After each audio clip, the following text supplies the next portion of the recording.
إن الحمد لله نحمده ونستعينه ونستغفره ونستهديه ونعوذ بالله تعالى من شرور أنفسنا ومن سيئات أعمالنا.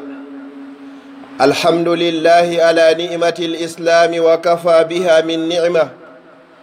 الحمد لله القائل في محكم التنزيل: يا أيها الذين آمنوا اذكروا الله ذكرا كثيرا وسبحوه بكرة وأصيلا. خطبة اليوم أيها الأحبة سوف يدور حول نوع من أنواع العبادات إن شاء الله، وهذه العبادة أسهل وأيسر العبادات، ومن أهم العبادات إلى الله عز وجل، وهي لا تكلفك وقت ولا جهد تعملها وأنت ماش، أو تعملها وأنت متودع أو غير متودع، ليلا أو نهارا، وليست لها وقت معين ولا مكان معين، وهي العبادة الوحيدة التي تقدر أن تؤديها حتى الحائض والنفساء. عبادة يحبها الله عز وجل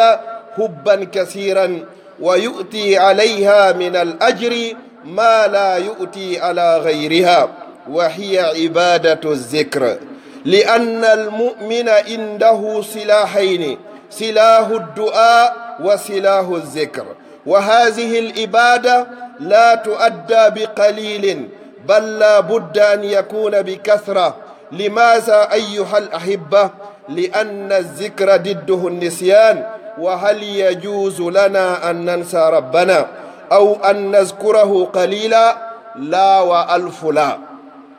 musidɓe julɓe tedduɓe ɓawo yettude allah subhanahu wa taala duwano nelaɗo makko sallallahu alayhi wa sallam, kanko e ɓeygure makko e sahabaɓe makko. haray khutba meɗen on e nde ñalande juma ɗo hande inchallah ko yiiloto ko e dewal gotal jiyangal e noneji dewe. tawata allah subhanahu wa taala no yiɗingal dewal ɗo ko dewal ɓurgal newade kadi e dewe ɗen kadi fof. ɗum ɗo wawatama kutude hay e hunde tamma on juutata e muɗum, a waɗata kadi tinnare ko juuti e muɗum. hiɗa wawi wadde ngal dewal ɗo hara hiɗa seppude, hiɗa wawi wadde ngal hara hiɗa dari ma hara hiɗa waali, hiɗa wawi wadde ngal hara hiɗa salligi ma a salligaki, hiɗa wawi waɗirde ngal jemma ma ñalorma. ngal ɗo dewal ko ngal ɗo dewal woni bajjal gotal pet, tawata hay sonnajo si himo fiilade himo wawi ngal waɗude, hay si tawi sonnajo himo jibini himo wawi ngal waɗude. allahu subhanahu wa taala on himo yiɗi ngal hattirde e yiɗugol, o yoɓay kadi joddi ko ɓuri ɗuudude e moɗon. haray julɗo gomɗinɗo fof himo mari aalaji ɗiɗi. aala arano on ko toragol allah subhanahu wa taala ko wiyete kon du'a, aala ɗiɗaɓo on ko jantagol inde allah. ngal dewal ɗo noon allah faalaka ko fanɗi e maggal, ko faala ko ɗuuɗi e maggal. fii honɗum ko ko wiyete jantagol inde allah. o est ce que no hanani en no sellana en nde jantoɗen inde allah seeɗa? o inni o waye fii honɗum jantagol ngol diddu muɗum ko yejjitugol, hanana hay goto e meɗen nde o yejjitata joome makko. أيها الأحبة أحد التابعين كان يذكر الله في اليوم 100,000 تسبيحة، وهذه 100 لا تأخذ من الوقت إلا ساعة واحدة. musidɓe julɓe tedduɓe, woodino goto e moƴƴuɓe feƴƴunoɓe jeyaɗo e taabi'ina en himo jantotono inde allah e nder ñallal gotal nde laabi wulure o woyla eno subhanallah. o laabi wulure ɗo ƴettata ɓuri leere goto. قال الله تعالى: أيها الأحبة يا أيها الذين آمنوا إذا لقيتم فئة فاثبتوا واذكروا الله كثيرا لعلكم تفلحون. لأن الفلاح والنصر لا بد بذكر الله عز وجل. allah ewni en ka deftere makko wi kono yo gomɗinɓe son fotti e ɓen yedduɓe allah wo haray tabite jantoɗon inde allah ko ɗuuɗi fi honɗum no gasa onon ka allah subhanahu wa taala o malni on.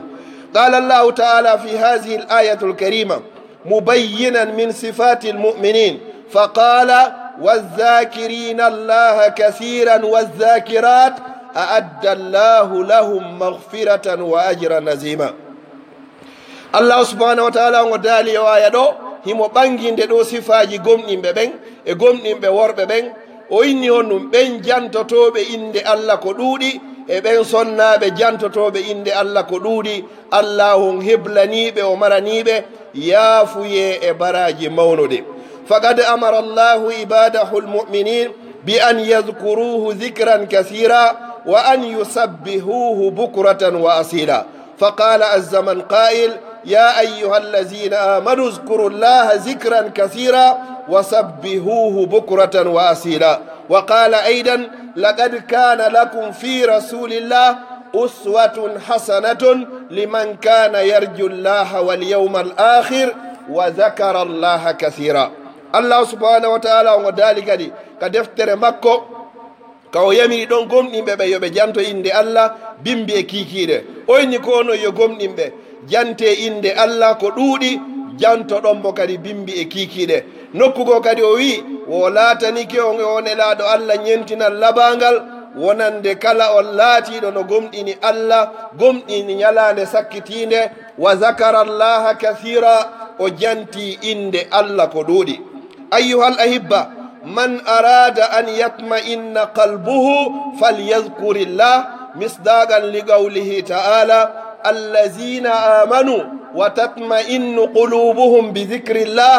ألا بذكر الله تطمئن القلوب مسيب جلب تدب كلا جوغي رسولو كبرند مودم كلا فالا يو برند موندن ديجو ووكو يو جانتو إند الله الله ودالي wo eno mono gomɗinɓe allazina amanu ɓen gomɗinɓe wa tatma'innu qulubuhum bi zicrillah ɓerɗe maɓɓe ɗen hino deeƴira sabu jantagol inde Allah ala bi zicrillahi tatma'innu lqulub ala hay e hunde ko wawata deeƴinde ɓernde gomɗinɗo sina jantagol inde Allah jantoɗen inde Allah ko ɗuuɗi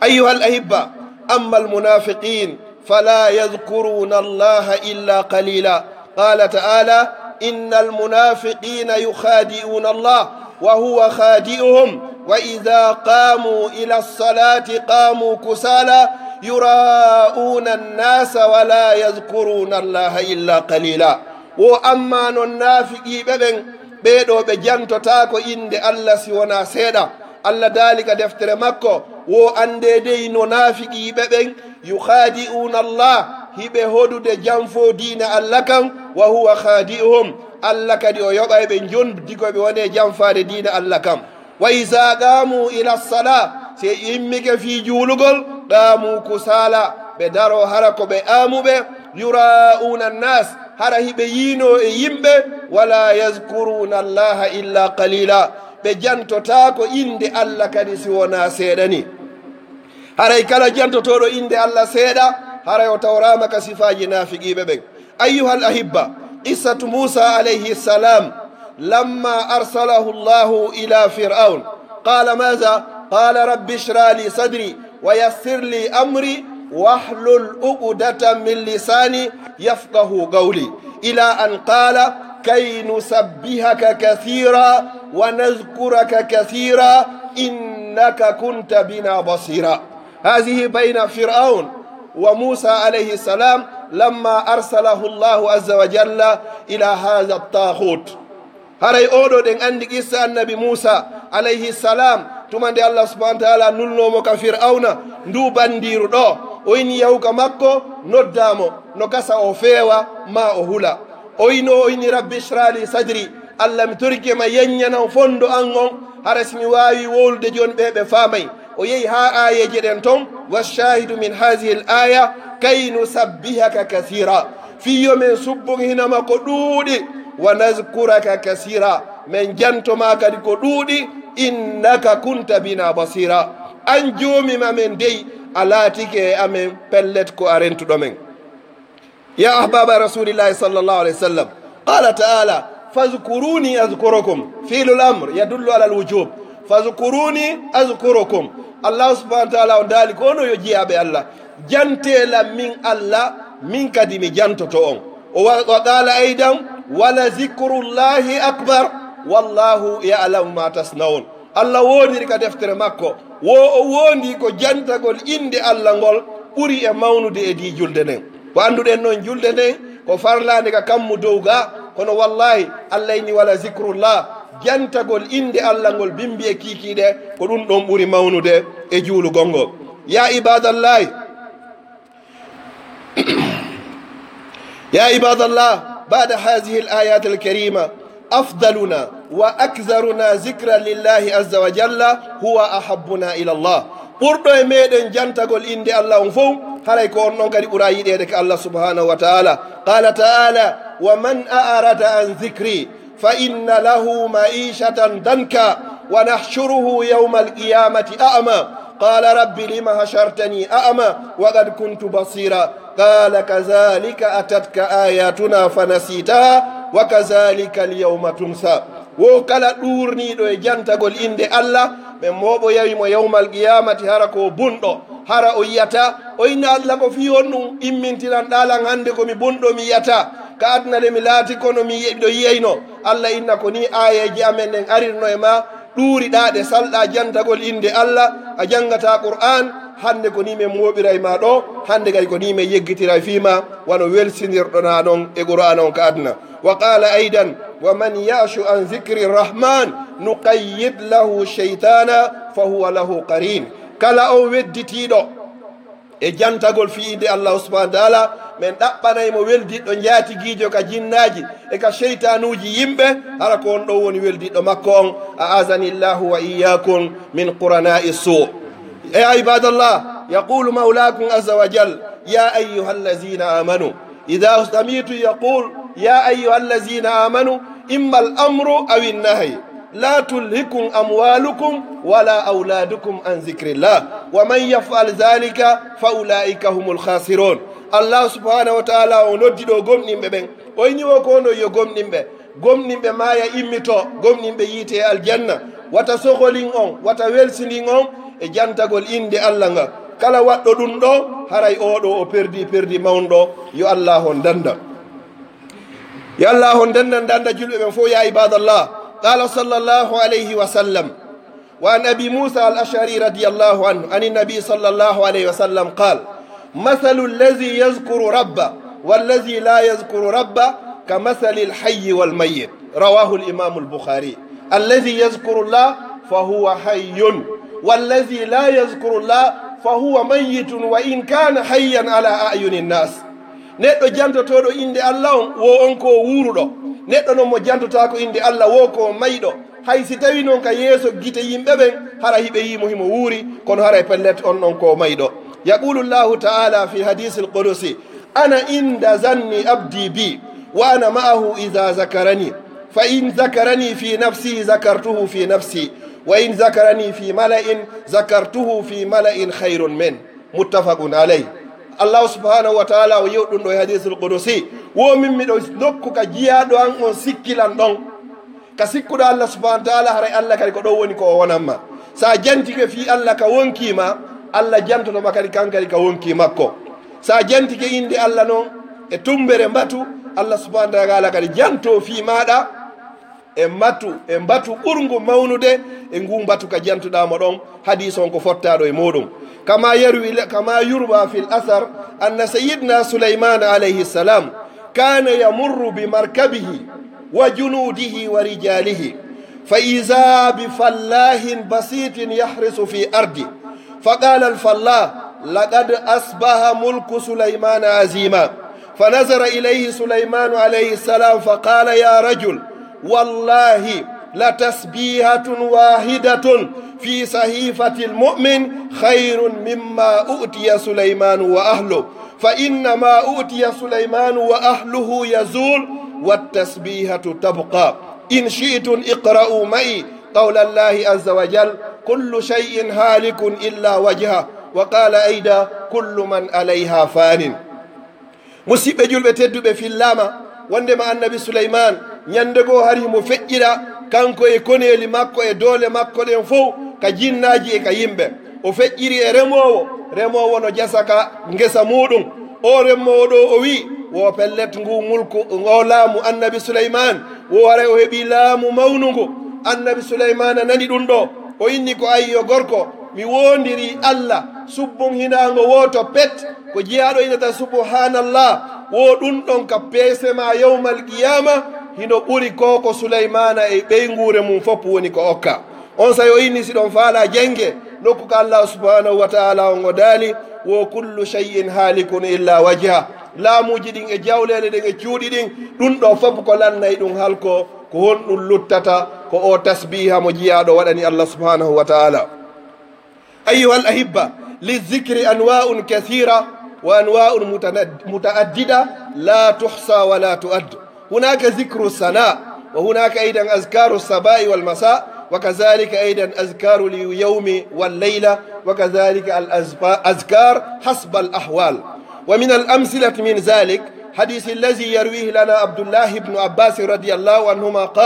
قال رسول الله صلى الله عليه وسلم من لزم الاستغفار جعل الله له من كل ضيق مخرجا ومن كل هم فرجا ورزقه من حيث لا يحتسب. رواه أبو داود. haray musidɓe julɓe jantagol inde Allah hino mari noneji ɗuɗuɗi no woodi jantagol ton hara ko mantugol Allah waɗa wiyugol alhamdulillah no woodi jantoreji goo to watteɗi bimbi e kikiɗe no woodi jantoreji goo ɗi watteɗi jemma e ñalorma no woodi jantoreji goo taw waɗeteɗe kono alhaali on ardiri noon hino toon noon nokku ko Abdoullah ibnu Mas'ud filli hadis nelaɗo sallllahu alayhi wa sallam ɓe maaki woman lazima al istighfar kala on juumiɗo e insinagol inna astahfirullah wa atubu ilay ja'ala allahu lahu min kulli diqin makhraja Allah waɗanaymo e kala ɓittende yolɗede wa min kulli hammin faraja e wala kala sunno kadi no yaltira e muɗum wa razaqahu min haysu la yahtasib Allah arsikaymo kadi nokku ka o sikkano ko filli hadis on ko Abu Dawud. yusaddiqu hadha al hadis قوله تعالى فقلت استغفروا ربكم إنه كان غفارا يرسل السماء عليكم مدرارا ويمددكم بأموال وبنين ويجعل لكم جنات ويجعل لكم أنهارا ما لكم لا ترجون لله وقارا. هرا إنو غونغينا وحديث تو دومي دو إنسنا قول الله سبحانه وتعالى waɗanaymo e kala ɓittende yolɗende e kala sunno kadi ittanamo suno ngon ka Allah daali min yo yo insino Allah ko yafotoɗo bakkatu o ɓeydanayi on jawle o koraw ɓiɓɓe o saƴinana on kadi ndiyam. أيها الأحبة سبحان الله وبحمده سبحان الله العظيم. قال النبي صلى الله عليه وسلم كلمتان خفيفتان على اللسان ثقيلتان في الميزان حبيبتان إلى الرحمن سبحان الله وبحمده سبحان الله العظيم. والله يا أيها الأخ الكريم هذا لا يأخذك وقت ولا يأخذك أي شيء. سبحان الله وبحمده سبحان الله العظيم تقوله في أي وقت، أنت ماش، أنت جالس، أنت قائم، أنت في السيارة، أنت في السوق، أي مكان تذكرت إلا في الخلاء فقل سبحان الله وبحمده. كلمتان خفيفتان على اللسان ولكن ثقيلتان في الميزان حبيبتان إلى الرحمن سبحان الله وبحمده سبحان الله العظيم.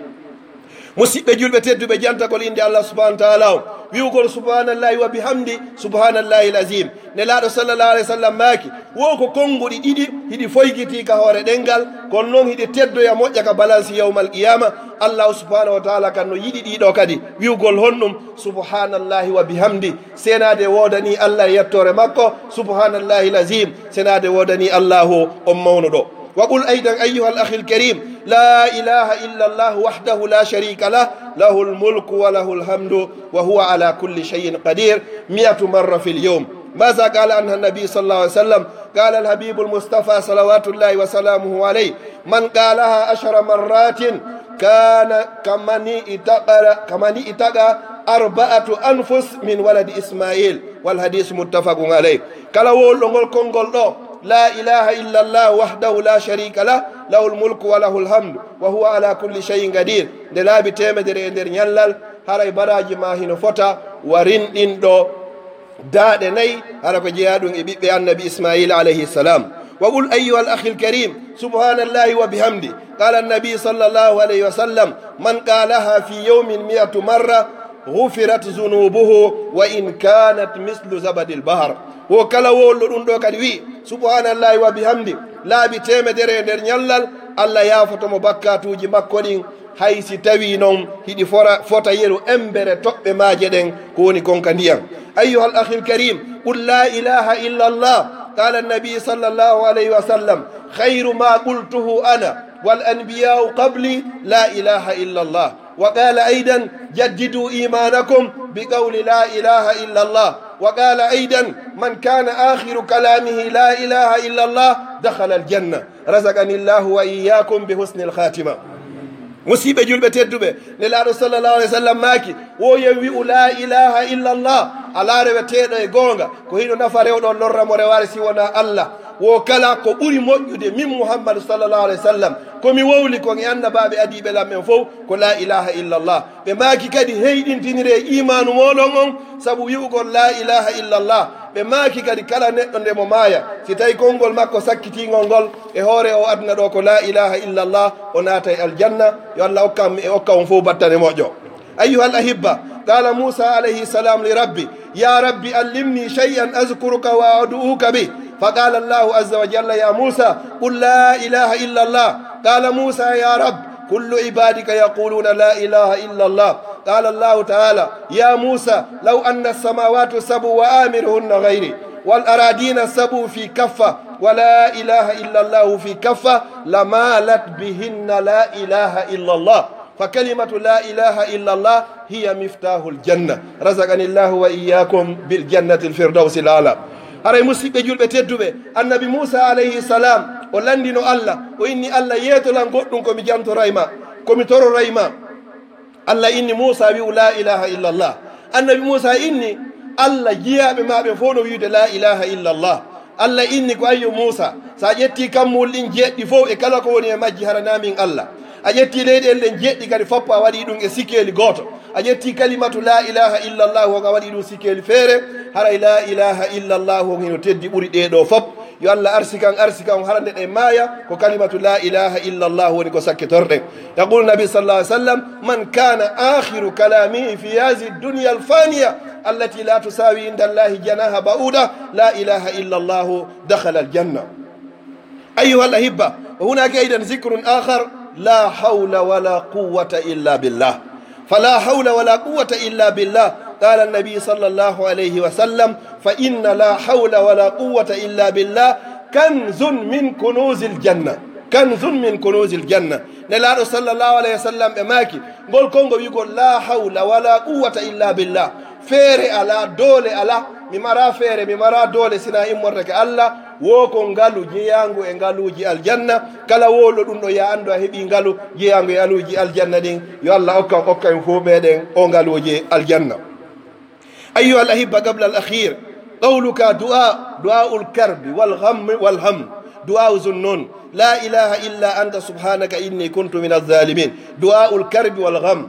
فمن دعا به فرج الله عنه كما فرج عن يونس عليه السلام. o duwa ɗo ka wigol la ilaha illa anta subhanaka inni kuntu min azalimin. kala wonɗo e sonja kala wonɗo e ɓittende kala wonɗo e sattende sa torori oɗo allah subhanahu wa taala on yaltinti e muɗum. mi toriki allah subhanahu wa taala on kala wonɗo e sattende yo allah o yaltinmo e ɗo ɗum. wa akhiran ayuha alahibba فأن معاذ بن جبل قال للنبي صلى الله عليه وسلم علمني شيئا أذكرك به. فقال النبي صلى الله عليه وسلم يا معاذ قل دبر كل صلاة اللهم إني على ذكرك وشكرك وحسن عبادتك. haray o sahabajo ɗo arno landi nelaɗo sallallah alih w sallam o ine laaɗo yeetolan komi tororta allah komi jantorta inde allah. nelaɗo sallallah alih w sallam maaki ko ayyu muaz kala waktu mo salminɗa jangu o du'a ɗo inna allahumma a inni ala zikrika wa shukrika wa husni ibadatika.